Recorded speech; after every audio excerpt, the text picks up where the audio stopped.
राधे राधे, जय श्री कृष्ण। आज हम पुरुषोत्तम मास महात्म का सप्तदश अध्याय सुनते हैं। देव ऋषि नारद ने भगवान से पूछा, हे कृपा सागर, ज्ञानोपार्जन के पश्चात दृढ़ धनवा का क्या हुआ?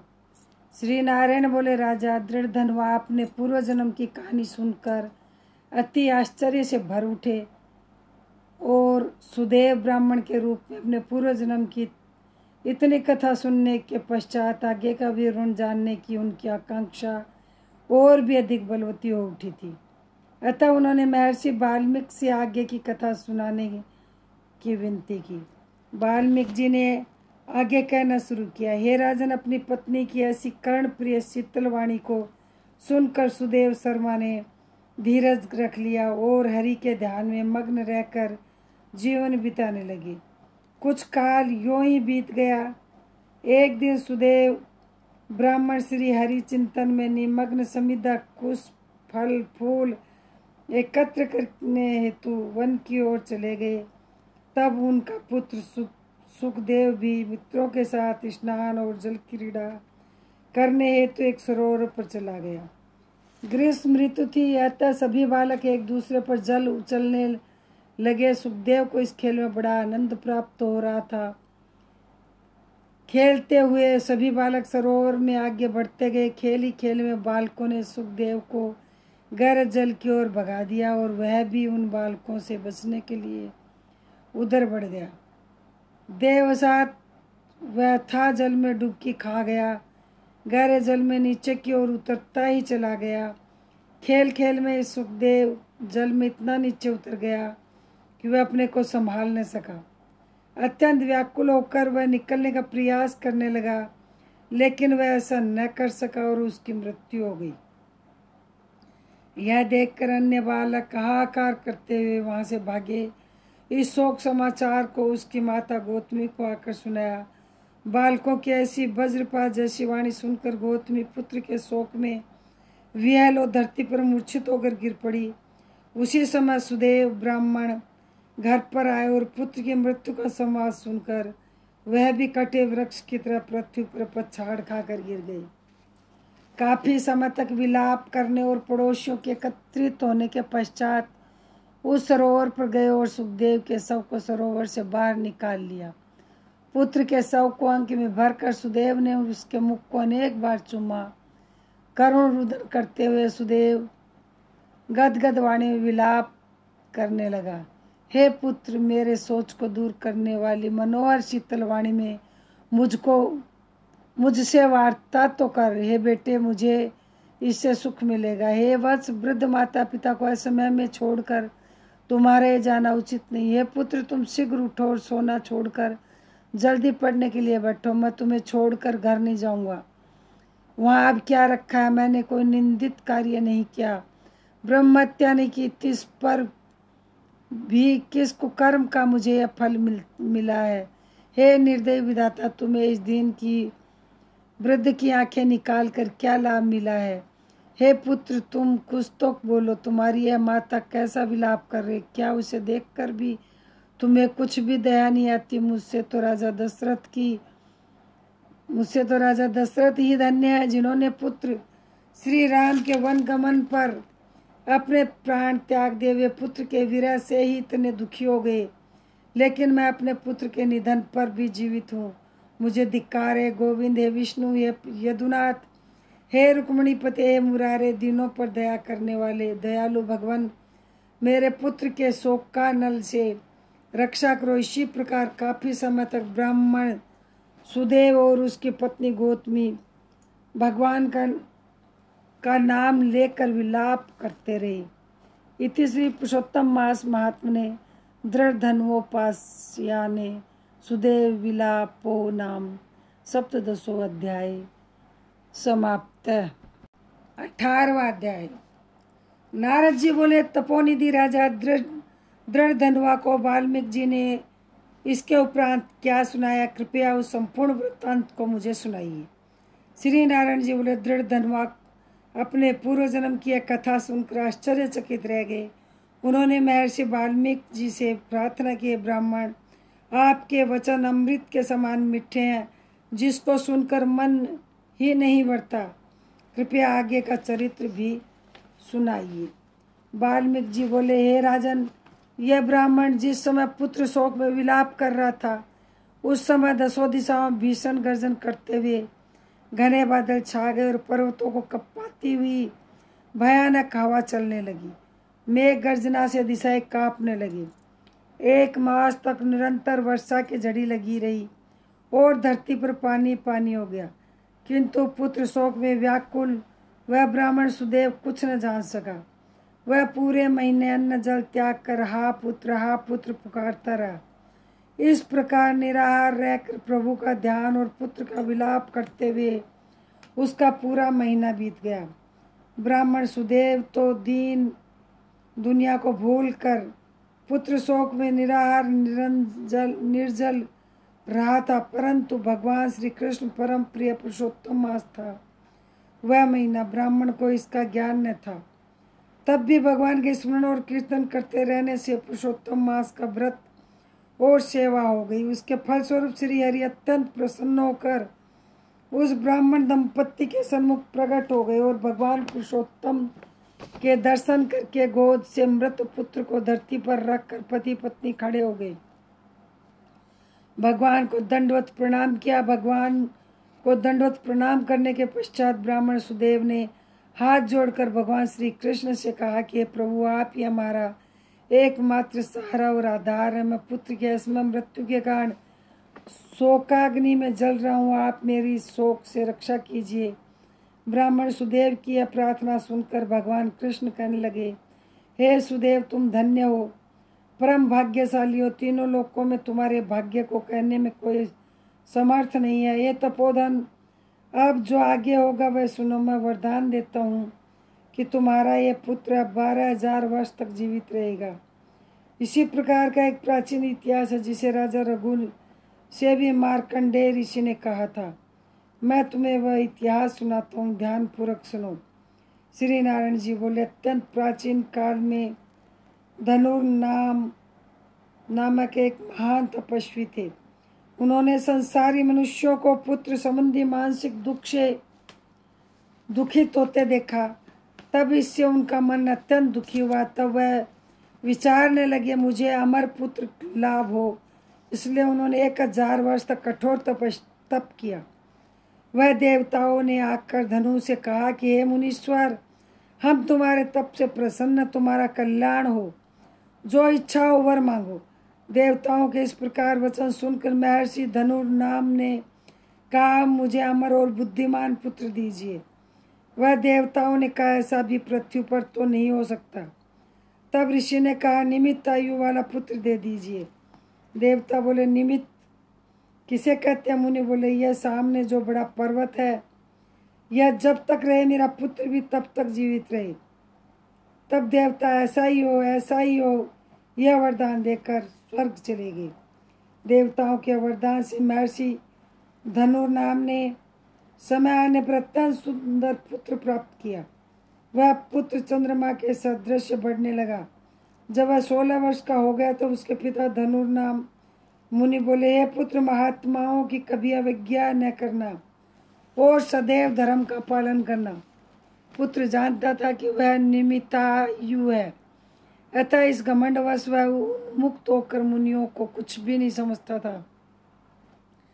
एक बार क्रोधी मुनि महर्षि दुर्वासा विधि पूर्वक शालिग्राम भगवान का पूजन कर रहे थे।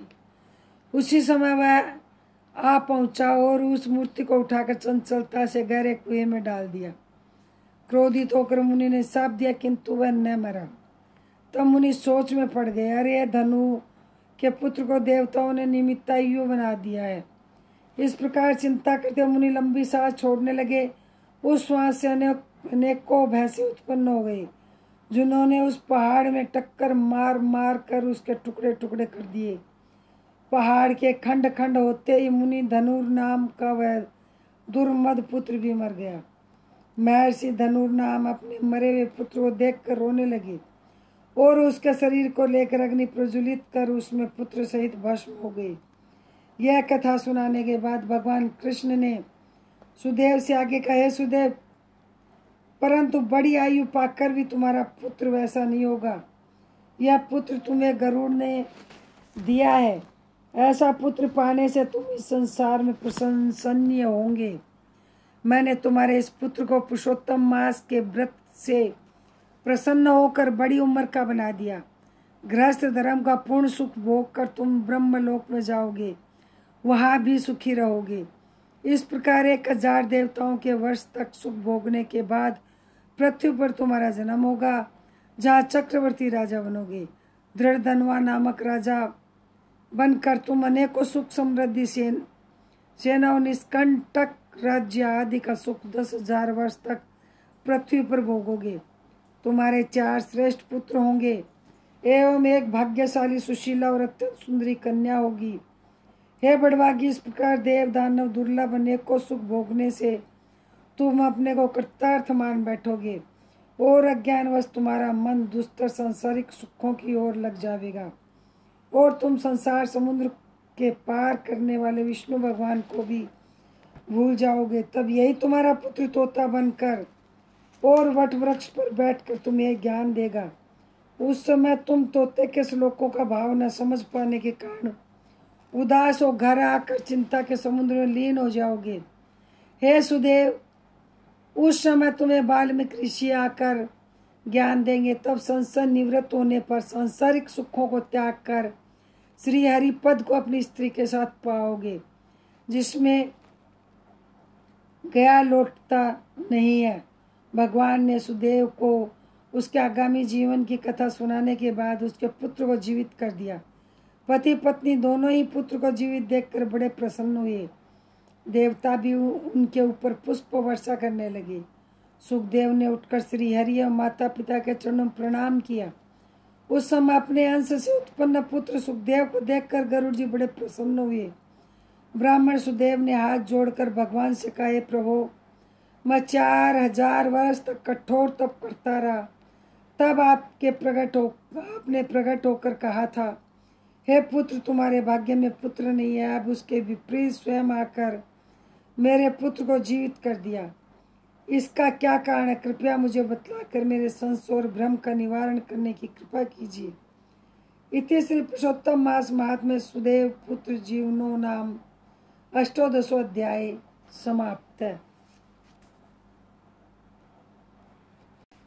19वां अध्याय। सूत जी बोले, नारद जी को यह कथा सुनाते हुए श्री नारायण ने आगे जो कुछ कहा वह आप उसे ध्यान पूर्वक सुनिए। जब ब्राह्मण देव ने अपने संशय को मिटाने की भगवान से प्रार्थना की तो भगत वत्सल भगवान श्री कृष्ण बोले, हे द्विजराज, तुमने जैसा तप किया वैसा और कोई नहीं कर सकता, किंतु तुम यह नहीं जानते कि मैं सबसे अधिक प्रसन्न हूँ किन किन बातों से होता हूँ। सबसे अधिक प्रसन्न किन किन बातों से होता हूँ, ये मेरा परम प्रिय पुरुषोत्तम मास है। तुम दोनों ने शोक में डूबे रहने पर भी इसका सेवन किया है। हे तपोनिधे, इस मास के एक दिन का भी जो धर्म पूर्वक सेवन करते हैं उसके अनेकों पाप भस्म हो जाते हैं। तुम तो महीने भर निराहार रहे हो। निरंतर वर्षा के जल में भीगते रहने के कारण तीनों कालों में स्नान किया है, वह भी आकाश से पवित्र जल से। महीने भर उपवास किया।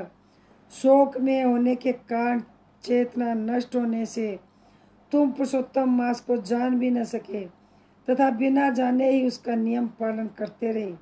तुम्हारे इस साधन का प्रमाण कौन जान सकता है? पुरुषोत्तम मास की महिमा और पुण्य प्रताप का विवेचन करते हुए भगवान श्री कृष्ण ने स्वयं अपने श्रीमुख से आगे कहा, हे तपोधन, पुरुषोत्तम मास सब लोकों में आता है, किंतु धरती पर ही इसका पूजन फलदायी होता है। हे वत्स, धन्य हो जो तुमने इस मास में कठोर तप किया, परंतु जन्म पाकर भी जो पुरुषोत्तम मास का सेवन नहीं करते वह जीवन दरिद्री रहते हैं। इसलिए मेरे प्रिय, इस मास का प्रयत्न पूर्वक सेवन अवश्य करना चाहिए।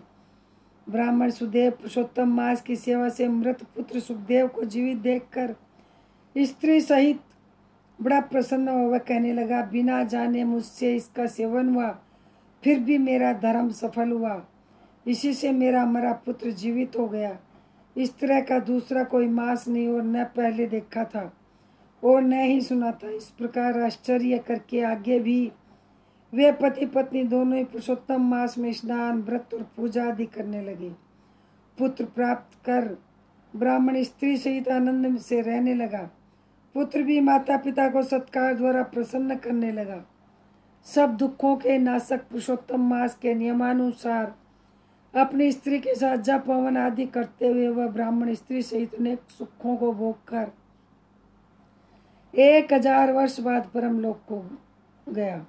कथा समापन करते हुए महर्षि वाल्मीकि ने आगे कहा, हे राजन, ब्रह्मलोक में हजारों वर्षों तक पति पत्नी सहित सभी सुख भोग कर तुम इस जन्म में राजा दृढ़ धनवा हुए हो।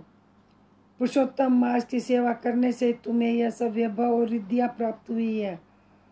राजन, तुम्हारी रानी बड़ी पतिव्रता गौतमी है। हे राजन, तुमने जो चरित्र पूछा वह हमने सुना दिया। हे भूपाल, पूर्व जन्म में तुम्हारे पुत्र जिन्हें श्री हरि ने जीवित किया वे सुखदेव नाम से प्रसिद्ध हुए और 12,000 वर्ष पृथ्वी पर सुख भोग कर बैकुंठ को गए। उन्होंने वन में तालाब के किनारे बढ़ के पेड़ पर बैठकर तुमको पूर्व जन्म के पिता के नाते उपदेश दिया था। तुम उसके पूर्व जन्म में पिता थे, अतः वे मानते थे कि तुम उनके हित चिंतक प्रत्यक्ष देवता हो। ऐसा विचार करके ही तोते के रूप में उन्होंने तुम्हें उपदेश दिया। हे महाराज, अब मैं पाप नाशिनी सरयू पर जाऊंगा। श्री नारायण बोले, इस तरह परम यशस्वी महाराज दृढ़ धनवाक पूर्व जन्म का हाल कहकर जब महर्षि वाल्मीकि चलने लगे तब राजा ने उनकी आज्ञा की कथा सुनाने का निवेदन किया।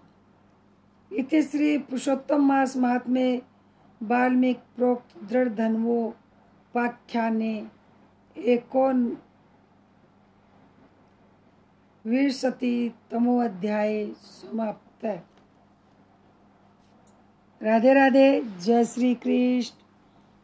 मेरा ये पुरुषोत्तम मास के महात्म का वीडियो आपको अच्छा लगा हो तो मेरे चैनल को सब्सक्राइब नहीं कर रखा हो तो सब्सक्राइब करें, लाइक करें, शेयर करें, बेल आइकन प्रेस करें जिससे मेरा अगला वीडियो आपके पास जल्दी पहुंचे। जय श्री कृष्ण, जय श्री श्याम, राधे राधे।